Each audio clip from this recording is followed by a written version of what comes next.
एक कागज़ का टुकड़ा ले लेना है, जिस तरह ये मैंने लिया है, थोड़ी सी टेप और एक कैंची। आपने इस टुकड़े को इस तरह करके काट लेना है और थोड़ी सी टेप भी आपने इस तरह करके काट लेनी है। मैं आप दोस्तों के सामने ज़रा काट लूँ, क्योंकि ये वाली चीज़ ना तो सुबह होगी ना शाम को होगी, ये दोपहर को होगी। तो गर्मी को कैसे जज करना है, दोपहर में आके आपने इससे आप बड़ा ज़बरदस्त चेक कर सकते हैं कि छत का जो है ना टेम्परेचर वो कैसा है या आपके केज का टेम्परेचर कैसा है, और इस चीज़ से आप बड़ी आसानी के साथ। बिस्मिल्लाहिर्रहमानिर्रहीम, अस्सलाम वालेकुम दोस्तों, उम्मीद आप सब खैरियत से होंगे और जहाँ भी होंगे खुश होंगे। दोस्तों, अप्रैल आने वाला है और अगर आपने अभी से अपनी मुर्गियों पर तवज्जो ना दी तो अगले चंद दिनों में आपको ऐसा नुकसान हो सकता है जिसका आपने कभी सोचा भी नहीं होगा। अक्सर लोग समझते हैं कि गर्मी अचानक आती है, लेकिन हकीकत यह है कि नुकसान पहले ही शुरू हो चुका होता है, बस हमें नज़र नहीं आता।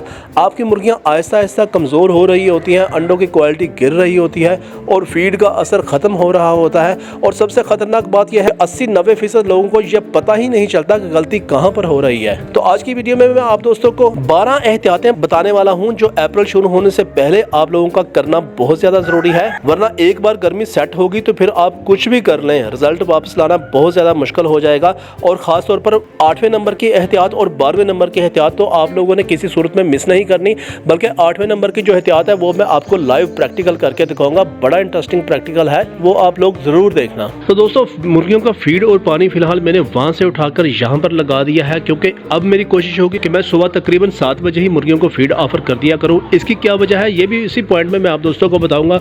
मुर्गियों को खोल लेते हैं, फीड और पानी वगैरह मैंने लगा दिया है, क्योंकि सुबह सुबह जो खोलने का मंजर होता है मुर्गियों को वो बड़ा दिल फरेब और बड़ा दिलकश होता है। देखिए, मुर्गियाँ वहीं पर जाने की कोशिश कर रही हैं, लेकिन फीड इनकी इधर पड़ी हुई है। ये इनकी फीड लगानी भूल गया था, ये मैं आप दोस्तों के सामने लगा दूं। तो देखिए दोस्तों, जो सबसे पहली चीज़ है, सबसे पहली एहतियात खास तौर पे वो है हीट शॉक। कि देखिए, इस वक्त आपको लोगों को पता है कि सुबह का जो वक्त है वो ठंडा होगा और शाम का वक्त भी ठंडा होगा, लेकिन जो दोपहर का वक्त है वो गर्म होगा। मुर्गियों को चूंकि सर्दी वाले पैटर्न के ऊपर आदत है, उन्हें अभी गर्मी का नहीं पता, तो वो जो हीट शॉक होगा, हीट स्ट्रेस होगा, उसके बारे में आप लोगों ने खास तौर पे तवज्जो रखनी है। क्योंकि अगर मुर्गियों को आपने अभी हीट शॉक से बचा लिया तो इनको आदत पड़ जाएगी आहिस्ता आहिस्ता हीट को बर्दाश्त करने की।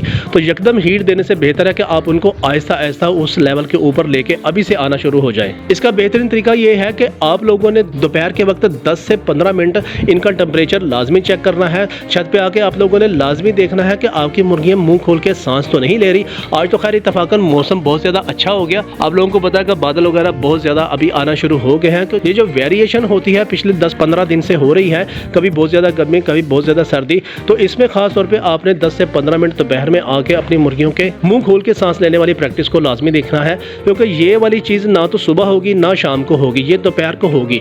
तो गर्मी को कैसे जज करना है, दोपहर में आके आपने 10 से 15 मिनट लाजमी चेक करना होगा आपकी मुर्गियाँ किसी वाले से हीट में तो नहीं है। और इसका बेहतरीन तरीका यही होता है कि मुर्गियाँ मुंह खोल के सांस लेना शुरू तो नहीं हो गई। दूसरी दोस्तों जो एहतियात है वो है बीमारियों की अर्ली स्क्रीनिंग करना। यानी कि देखें, जब भी मौसम बदलता है ना, मुर्गियों के अंदर 2-3 तरह की बीमारियां लाजमी आती हैं। पहली बात तो यह है कि इसमें CRD आ गई, क्रोनिक रेस्पिरेटरी डिजीज लाजमी आएगी, लेकिन ज़रूरी नहीं है कि वो आए। आपने सिर्फ पहले एहतियात कर ली तो इंशाल्लाह वो नहीं आएगी। दूसरी जो सबसे ज़्यादा बीमारी खास तौर पर देखने में आई है, जो कि मार्च से अप्रैल की तरफ मौसम जाता है, वो है कॉक्सीडियोसिस, कॉक्सी की बीमारी, यानी कि जिसमें खूनी रंग की ब्लडिंग वगैरह आती है। खास तौर पर यह बीमारी गंदगी की वजह से फैलती है, क्योंकि आप जितनी मर्जी एहतियात कर लें, मार्च में या अप्रैल में जो है ना थोड़ी सी गंदगी वगैरह लाजमी आएगी। उसकी वजह यह होती है कि मक्खियाँ और मच्छर वगैरह लाजमी आते हैं। तो मुर्गियों की जो खास तौर पे फीड है वो जहाँ पर आप दे रहे हैं वहाँ पर आपने लाजमी चेक करनी है। मैं पिछले हफ्ते 10 दिन से आप दोस्तों को पता है कि यहाँ पर फीड दे रहा था, आज मैंने उठा के यहाँ पर रख दिया है। उसकी वजह यह है कि ये पोर्शन आप लोगों को थोड़ा सा गंदा नज़र आ रहा है और जबकि बाकी छत आप लोगों को साफ नज़र आ रही है। तो कॉक्सी से बचाने के लिए मैंने साफ जगह पर फीड देनी है। अल्टीमेटली मुर्गियों ने फीड खाते खाते थोड़ी सी फीड गिरानी भी है, जैसे आप लोगों को नज़र आ रहा है कि ये देखें फीड वगैरह गिर रही है, तो वही फीड वहाँ भी गिरेगी और मुर्गियाँ उस गंदगी वाली फीड को खाएंगी, तो अल्टीमेटली कॉक्सी की तरफ चली जाएंगी। सफाई का आप लोगों ने थोड़ा सा लाजमी ख्याल रखना होगा। तीसरी दोस्तों जो चीज़ है वो है कि ग्रीन हर्ब्स, यानी कि हरे पत्तों वाली जो सब्जियाँ होंगी, जिस तरह मैंने अभी आप लोगों को डाल के दिखाई हैं, इनको आपने अचानक से चेंज नहीं करना। मौसम चेंज होते इनको आपने आहिस्ता आहिस्ता चेंज करना है। मुर्गियों को आपने आहिस्ता आहिस्ता आदत डालनी है ग्रीन हर्ब की तरफ। उसमें हरे रंग के पत्ते की सब्जियां हो सकती हैं, फ्रूट के छिलके हो सकते हैं, लेकिन एक चीज़ का आप लोगों ने लाजमी ख्याल रखना है कि जो हरे पत्तों वाली सब्जियां आप इनको दे रहे हैं, इसमें प्रोटीन और कैल्शियम की मिकदार लाजमी होनी चाहिए। क्योंकि ऐसा ना हो कि मुर्गियाँ पेट तो भर लें लेकिन एग प्रोडक्शन के ऊपर ना आए। एग प्रोडक्शन के ऊपर मुर्गियाँ तभी आती है जब आप उनकी फीड में प्रोटीन और कैल्शियम की मिकदार को मेंटेन रखते हैं। कोई भी फीड आपने चेंज करनी है वो आपने आहिस्ता आहिस्ता करनी है। मुर्गियों ने खा लेनी है लेकिन मुर्गियों का हमने स्टमक डिस्टर्ब नहीं करना, हमेशा स्लो मूवमेंट के तहत इनको लेके चलना होता है। चौथे नंबर पे जो दोस्तों चीज़ है वो है कि आपने हर तकरीबन 10 दिन बाद इस केज को आपने डिसइंफेक्ट करना होगा। उसकी वजह यह है कि अब मौसम आ चुका है, आप लोग खुद भी देख रहे हैं कि मक्खियाँ और मच्छर बहुत ज़्यादा हो रहे हैं, तो केज के अंदर वो बीमारी लाजमी फैलाएंगे, गंदगी लाजमी फैलाएंगे, मुर्गियाँ भी इस केज में नमी वगैरह पैदा करेंगी। तो एक तो आपने केज को डिसइंफेक्ट करना है, उसके अलावा आपने जो बाहर का जो रास्ता होगा इस पर आपने चूने या राख की हल्की हल्की जो है ना वो तय, बहुत ज़्यादा नहीं, हल्की हल्की तय आपने लाजमी बिछानी है, ताकि मुर्गियाँ जो भी गंदगी अपने पाँव से लेके जाएँ वो एटलीस्ट वहाँ से डिसइंफेक्ट होके फिर केज में जाएं। और हर 10 से 15 दिन बाद आपने केज को डिसइंफेक्ट लाजमी करना है। केज को डिसइंफेक्ट करने के हवाले से मेरी जो वीडियो है वो नेट के ऊपर मौजूद है, 2-3 मैंने वीडियो बनाई हुई हैं केज की मुकम्मल डिसइंफेक्शन के हवाले से, वो आप लोग जाके देखेंगे तो आपको मुकम्मल तरीका डिसइंफेक्शन के हवाले से मिल जाएगा। पांचवी जो दोस्तों चीज़ है वो है कि आती गर्मियों में यानी कि आते हुए अप्रैल में आपने इनके पानी में नमक और मिनरल का इस्तेमाल लाजमी करना होगा। मिनरल का मिक्सचर आप लोगों को बाज़ार से साशे की फॉर्म में आसानी के साथ मिल जाएगा, वो आप इस्तेमाल कर सकते हैं, लेकिन स्टार्ट में थोड़ा थोड़ा। अब आपने जो भी चीज़ इस्तेमाल करनी है वो स्टार्ट में हल्की हल्की और थोड़ी थोड़ी इस्तेमाल करनी है। हमारा मकसद सिर्फ ये है कि मुर्गियों को हमने अप्रैल की या गर्मी की तैयारी करवानी है, इनको बहुत ज़्यादा ओवर नहीं करना किसी भी मेडिकेशन के हवाले से, किसी भी खुराक के हवाले से और किसी भी पानी के हवाले से। छठे पॉइंट की तरफ दोस्तों बढ़ने से पहले मैं आप दोस्तों को थोड़ा सा बता दूं कि मुर्गे हमारे की कंडीशन जो है ना वो अभी तक उसी तरह ही ख़राब है, बिल्कुल उदास है। आप लोगों ने मुझे मशवरा देना है कि मैं इसको ख़त्म कर दूं, यानी कि सिर्फ मुर्गी ही रखूं या मुर्गा, क्योंकि ये अननेसेसरी जो है ना मेरा बहुत ज़्यादा जो है ना वो टाइम ले रहा है। तो मुर्गे के पर वगैरह झड़ चुके हैं और खा पी भी सही नहीं रहा। इसका ट्रीटमेंट आल दो के हो सकता है, लेकिन मुझे इसको सेपरेट करना पड़ेगा ताकि मुर्गियाँ इसके जो है ना पर वगैरह ना खाएँ। और सेपरेट करने के लिए मेरे पास अभी फ़िलहाल कोई ऐसी जगह नहीं है, ना ही मेरे पास इतना टाइम होता है। इलाज इसका मुमकिन है लेकिन टाइम नहीं है असल में। तो ये आप लोग मुझे कमेंट्स करके लाजमी बताएंगे कि इसको मैं स्लाटर कर दूं, सिर्फ मुर्गियां रखूं, या इसको जारी रखूं, या इसकी जगह पर कोई नया मुर्गा लेके आऊं। तो छठा दोस्तों पॉइंट ये है कि रात का जो टेम्परेचर होगा वो आप लोगों ने भी लाजमी चेक करना होगा। हमेशा आप लोगों की दिन के ऊपर नज़र होती है, रात के ऊपर कभी किसी इंसान की कोई नज़र नहीं होती। रात का खास तौर पर जो 1-2 बजे के बाद का जो टेम्परेचर होता है वो तकरीबन 16-17 आ चुका होता है, जबकि मुर्गी का जो स्टैंडर्ड टेम्परेचर होता है वो 26 से 28 या 29 या 30 सेंटीग्रेड होता है, जिसमें उसने एग प्रोड्यूस करना होता है। क्योंकि एग प्रोड्यूस हमेशा रात के आखिरी हिस्से में हो रहा होता है, तो उस वक्त टेम्परेचर वैसे ही अगर 16-17 डिग्री हो तो मुर्गियों को सारी जो एनर्जी जो कि एग प्रोड्यूस करने के ऊपर लगानी होती है वो अपनी बॉडी के टेम्परेचर को मेंटेन करने के ऊपर लगा रही होती हैं। तो उस टेम्परेचर को भी आपने लाजमी गौर करना है। मुझे रात को ही पता चल गया था कि आज रात बारिश हो सकती है या अच्छा खासा मौसम ठंडा हो सकता है, तो रात को ही मैंने ये पर्दा वगैरह मैंने आगे लगा दिया, जो कि वीडियो के शुरू में भी आपने देखा होगा। तो इस टेम्परेचर के ऊपर भी आपने किसी किस्म की नेग्लिजेंसी नहीं करनी। हो सकता है कि जो रूस्टर है थोड़ा सा अगर बीमार हुआ पड़ा है तो ये रात के किसी टेम्परेचर की वजह से हुआ हो। 7वें नंबर पे जो दोस्तों बात है वो यही है कि जो आप रूस्टर के सामने ही देख रहे हैं कि यानी कि मुर्गियों के जो परों की हालत है वो आपने अब बदलते मौसम में लाजमी चेक करनी है। मुर्गियों के पर झड़ना तो नहीं शुरू हो गए। इसका बेहतरीन तरीका ये है कि जैसे ही आप सुबह मुर्गियों को खोलेंगे तो आपको यहाँ पर छोटे छोटे पर नज़र आ रहे हैं कि नहीं आ रहे। अब जिस तरह ये है कि ये वाला ब्राउन पर आप दोस्तों को नज़र आ रहा है, ठीक है, तो मुर्गियाँ, इसका मतलब 1-2 मुर्गियाँ जो है ना हल्के से पर अपने झाड़ रही हैं। इस मुर्गे की खैर बात नहीं कर रहा, इसके पर तो मुर्गियों ने जो है ना वो खोल दिए थे। मुर्गे को मेरे ख्याल में सर्दी लग रही है, इस वजह से वो केज के अंदर आ चुका है। तो अगर तो आपकी मुर्गियों के पर आपको मिलते हैं छत के ऊपर और केज के ऊपर छोटे छोटे, तो इट मीन्स कि अब आपने इनकी फीड में प्रोटीन का लेवल बढ़ा देना है। प्रोटीन बढ़ाएंगे तो मुर्गियों के पर जो है ना दोबारा आने शुरू हो जाएंगे।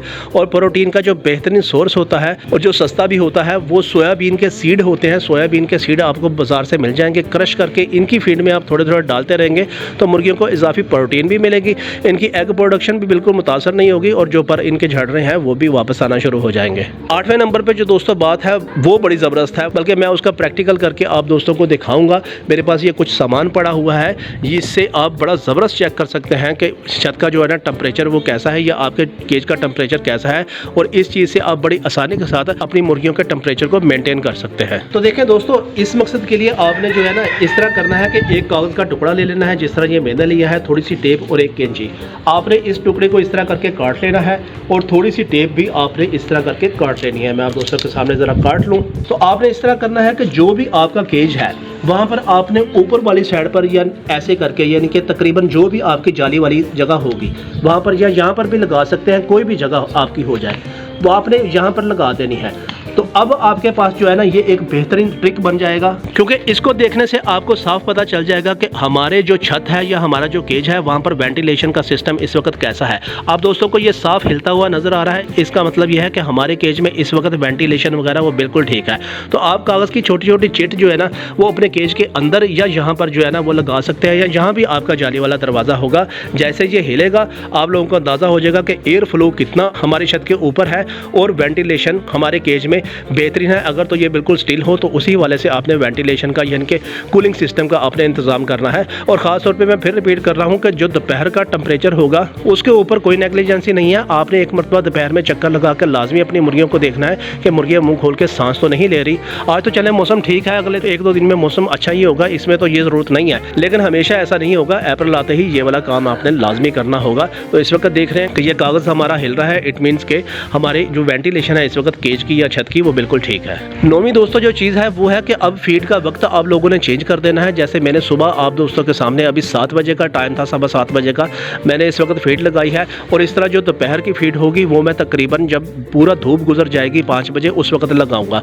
दोपहर में सिर्फ और सिर्फ आपने इनको पानी ऑफर करना है जो कि मिनरल मिक्सचर वाला होगा या विटामिन वगैरह वाला होगा, या अगर बहुत ज़्यादा तेज़ अगर गर्मियाँ आती हैं तो उस वक्त आपने ग्लूकोज वाला पानी इस्तेमाल करना है। तो हमेशा अब ठंडे वक्तों में आपने इनको फीड ऑफर करनी है। टाइम को बिल्कुल चेंज कर दें। जो सर्दियों में हम पहले 9 बजे फीड देते थे और दोपहर में हम 4 बजे देते थे, तो अब सुबह 7 बजे और शाम के 5 बजे आएगी। सेंटर में सिर्फ आपने इनको मिनरल या मल्टी विटामिन वाला पानी चलाना है। 10वीं दोस्तों जो बात है वो है कि अब चूंकि आपको पता है गर्मियाँ आ रही हैं, मच्छर और मक्खियाँ बहुत ज़्यादा हो रही हैं, तो आपने इनको ड्राई बाथ भी लाजमी देना होगा। आपने केज के अंदर मट्टी वगैरह नहीं रखनी, आपने कोई भी एक कोना सेलेक्ट करना है, वहाँ पर आपने मट्टी और राख वगैरह डाल के मुर्गियों को ड्राई बाथ आपने लाजमी देना है। बाय डिफ़ॉल्ट इनके नेचर में शामिल होता है कि वो खुश होती हैं ड्राई बाथ लेने में। और दूसरा, अगर इनके परों में कोई कीड़े वगैरह, कोई लीखें वगैरह, जुएँ वगैरह हुई तो जो कि मच्छरों और मक्खियों से पैदा होने के चांसेस बहुत ज़्यादा होते हैं, तो आपने उनको भी रोक देना है। और मुर्गियों के परों में शाइनिंग भी आएगी, मुर्गियाँ अपनी हेल्थ को भी मेंटेन रखेंगी और एग प्रोडक्शन भी उनकी बिल्कुल स्ट्रीमलाइन हो जाएगी। 11वीं जो दोस्तों बात है वो है कि आप लोगों ने शोर कम करना है छत के ऊपर। सर्दियों में नॉर्मली जो है ना वो छत के ऊपर लोग नहीं आते सर्दी की वजह से, लेकिन गर्मियों में चक्कर लगते रहते हैं। तो अननेसेसरी बच्चों को छत के ऊपर नहीं लेके आना। जितना ज़्यादा स्ट्रेस होगा, जितना ज़्यादा शोर शराबा होगा, मुर्गियाँ उतनी ज़्यादा स्ट्रेस में चली जाएंगी, उतनी ज़्यादा इन्होंने एग प्रोडक्शन रोक देनी है। अब मेरा भी बाज़ का तीसरा होता है कि बच्चे वगैरह आते हैं छत के ऊपर, तो मुर्गियाँ जो है ना मेरी भाग के इस सोलर वाली प्लेट के नीचे चली जाती हैं। तो वो यहाँ तो अपने आप को बचाएंगी या फिर एग्स वगैरह देंगी, तो उन्होंने अपने आप को बचाना ही है, क्योंकि हर जानदार ने साइकोलॉजिकली अपने आप को जान के हवाले से सेव ही करना होता है। तो अननेसेसरी शोर आपने बिल्कुल भी छत के ऊपर नहीं होने देना। 12वीं और आखिरी जो दोस्तों चीज़ है वो बड़ी इंपॉर्टेंट है। मैंने आपको कहा था कि अब आपने इस तरह करना है कि जो साये की मूवमेंट है वो आपने लाजमी चेक करनी है। सर्दियों में तो आधी छत के ऊपर छाँव रहती थी, आधी छत के ऊपर धूप रहती थी, लेकिन अब सुबह 7:30 बजे ही तकरीबन यहाँ से पूरी छत के ऊपर धूप आ जाती है। आज तो खैर बादल बने इस वजह से नहीं आई, वरना आप लोग खुद रोज़ाना देखते हैं कि सिर्फ यही वाला पोर्शन जहाँ मैं फीड लगाता होता था वहाँ पर सिर्फ छाँव होती थी, बाकी पूरी छत के ऊपर धूप होती थी। आल्दो कि ये धूप इतनी सख्त नहीं है, लेकिन जैसे जैसे अप्रैल मई जून वगैरह आएगा तो ये पूरी छत के ऊपर सुबह 6:30 बजे धूप आना शुरू हो जाएगी, और जो कि बहुत सख्त होगी। तो साये की मूवमेंट के हवाले से आपने पानी के बर्तनों को आगे पीछे करते रहना है और इनके केज के आगे किसी सायेदार जगह का इंतज़ाम लाजमी करना है। अप्रैल आएगा तो मैं भी अपने केज के आगे किसी सायेदार चीज़ का लाजमी इंतज़ाम करूँगा। उम्मीद है आज की इन्फॉर्मेशन आप लोगों के लिए बहुत ज़्यादा कारआमद होगी। वीडियो अच्छी लगे तो चैनल को सब्सक्राइब करके वीडियो को लाइक कर दें, क्योंकि मैं आपके लिए ऐसे मस्त आइडियाज़ लेकर आता रहता हूँ। मिलते हैं अगली वीडियो में, तब तक के लिए अल्लाह हाफिज़।